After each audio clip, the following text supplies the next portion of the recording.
The roar of thousands of engines echoed through the streets of Manhattan as New York prepared for the most prestigious motorsport event in America, the annual New York Grand Racing Gala. Every summer, the world's richest racers, celebrity drivers, billionaire sponsors, and elite racing teams gathered for one race that determined not only the fastest driver, but also the future of the racing industry. Luxury supercars worth millions lined the starting grid. Helicopters circled overhead. Television cameras broadcast the event live to over 80 countries. The winner would receive a $20 million prize, worldwide sponsorships, and a legendary trophy that every racer dreamed of holding. But nobody in the crowd noticed the young man quietly standing near an old transport truck at the edge of the paddock. His name was Ethan Carter. To everyone else, he looked like nothing more than another mechanic. Grease stained his hands. His racing suit had been patched several times. His team's garage was the smallest one at the event. People laughed every time they walked past him. They didn't know that 5 years earlier Ethan had been one of America's brightest young racing stars. His father, Daniel Carter, had built Carter Motorsports from a tiny family garage into one of New York's most respected independent racing teams. Daniel believed racing wasn't about money. It was about honesty, skill, passion, hard work. Those values made powerful enemies. The largest racing corporation in America, Blackstone Racing Group, wanted complete control over professional motorsports. Its ruthless owner, Victor Blackstone, believed every championship could be bought. Every official had a price. Every driver could be manipulated. Every race could be fixed.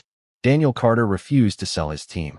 1 week later, their headquarters mysteriously caught fire. Every racing car was destroyed. Their sponsors disappeared overnight. False financial crimes appeared in the newspapers. Daniel was blamed for fraud he never committed. Unable to survive the public humiliation, Daniel suffered a fatal heart attack. At his funeral, only a handful of people came.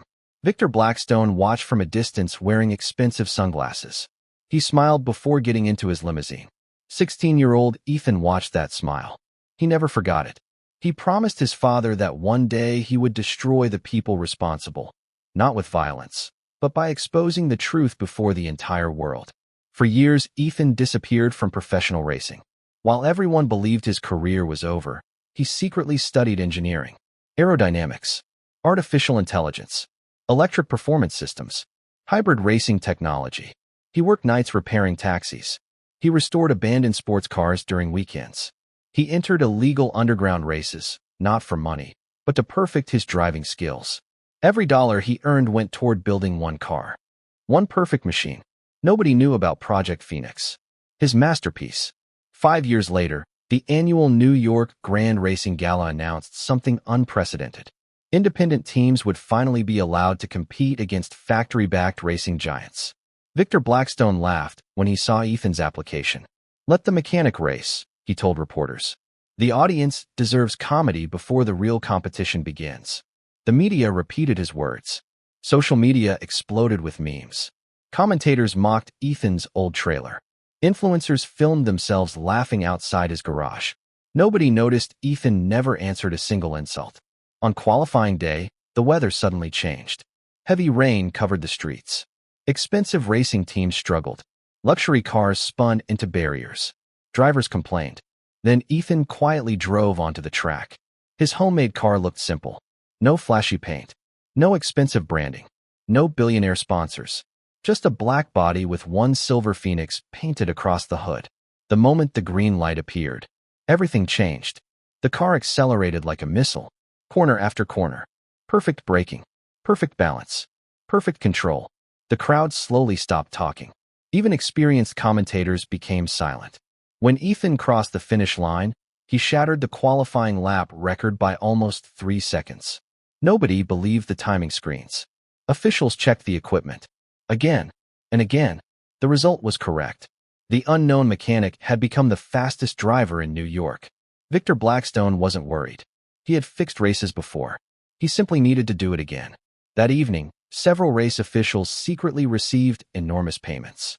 Technical inspectors suddenly declared Ethan's engine suspicious. His garage was searched. His equipment confiscated. News channels immediately announced that Ethan had probably cheated. Sponsors withdrew their interest within hours. The internet turned against him, exactly as Victor had planned years earlier against Ethan's father. But Ethan had expected this. Every bolt of his car had been documented. Every engine component had blockchain-certified manufacturing records. Every inspection had been recorded by hidden cameras. His entire garage was protected by cloud surveillance. When officials accused him publicly, Ethan calmly smiled. "Please continue." Victor interpreted the smile as fear. It wasn't fear. It was confidence. Race day finally arrived. Nearly 500,000 spectators surrounded the streets of New York. Millions watched online. The race covered bridges, tunnels, financial districts, Central Park roads, waterfront highways, and tight city corners before finishing in Times Square.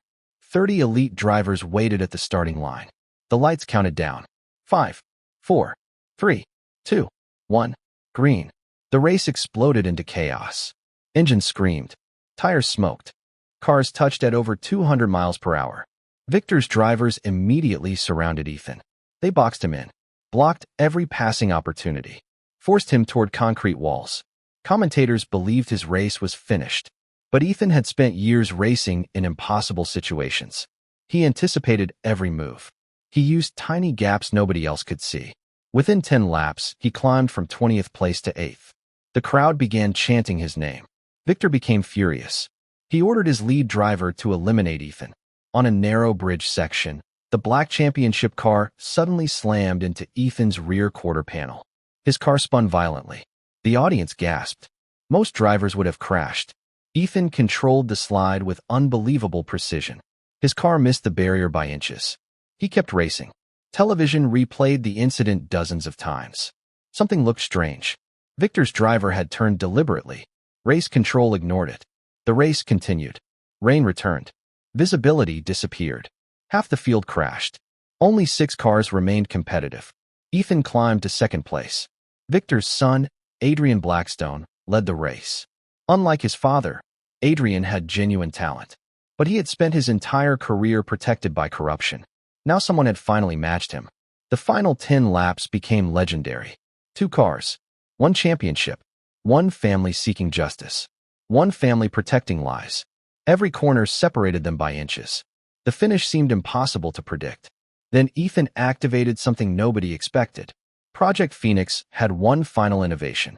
During years of engineering research, Ethan had developed an advanced energy recovery system completely within the rules. While billionaire teams spent fortunes chasing horsepower, Ethan had focused on efficiency. His car accelerated harder at the end of every corner. Adrian realized too late. The Black Phoenix surged ahead. The crowd erupted. Only 2 laps remained. Ned. Victor panicked. He contacted race control. Seconds later, officials announced a mysterious 5-second penalty against Ethan for supposedly exceeding track limits. The audience booed. Nobody had seen any violation. Commentators questioned the decision. Ethan never argued.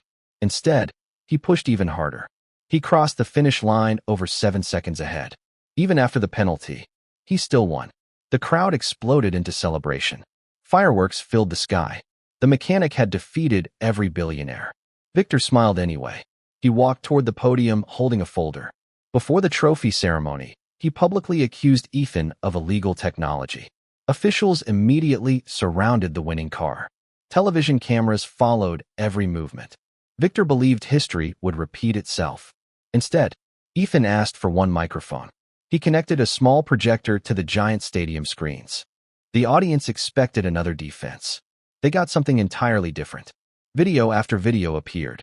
Hidden recordings, financial transfers, private meetings, race fixing, bribery, engine sabotage, threats against officials, insurance fraud, evidence connecting Victor Blackstone to the fire that destroyed Carter Motorsports 5 years earlier, including a recorded confession from one of Victor's former executives. The stadium became silent. Then another video appeared. It showed Victor ordering drivers to crash Ethan during today's race. The recording had been captured from encrypted communications. Police officers watching from the VIP security center immediately received warrants. Victor tried leaving. Federal agents stopped him before he reached his limousine. Live television broadcast his arrest to the entire world. Shareholders abandoned Blackstone Racing overnight. Sponsors canceled every contract. Stock prices collapsed. Adrian removed his own racing helmet. He walked toward Ethan. Without speaking, he handed him the championship trophy. "I never knew what my father did," Adrian admitted. "I spent years believing your family cheated." Ethan simply nodded. "My revenge was never against innocent people. It was against the truth being buried." Weeks later, every championship Victor had won through corruption was stripped away. Thousands of racers received compensation. Daniel Carter's name was officially cleared. His achievements returned to the racing history books. A memorial was built outside the New York racing circuit honoring honest competitors who refused corruption. Instead of buying Victor's bankrupt company, Ethan refused. He founded the Carter Racing Academy. Young drivers from poor families trained there for free. Every scholarship carried one sentence engraved above the entrance: "Talent needs opportunity. Integrity creates legends." Every year, before the annual New York Grand Racing Gala begins, RAC heirs stop beside Daniel Carter's memorial. They place a single white racing glove beneath his statue, not because he won the most races, but because one honest man changed the future of motorsport through his son's courage. And whenever someone asks why Ethan Carter never sought revenge through hatred, he gives the same answer: the greatest revenge isn't destroying your enemy. It's making the whole world witness the truth they tried to bury. That single race became the most watched motorsport event in American history, not because of the speed, but because justice crossed the finish line first.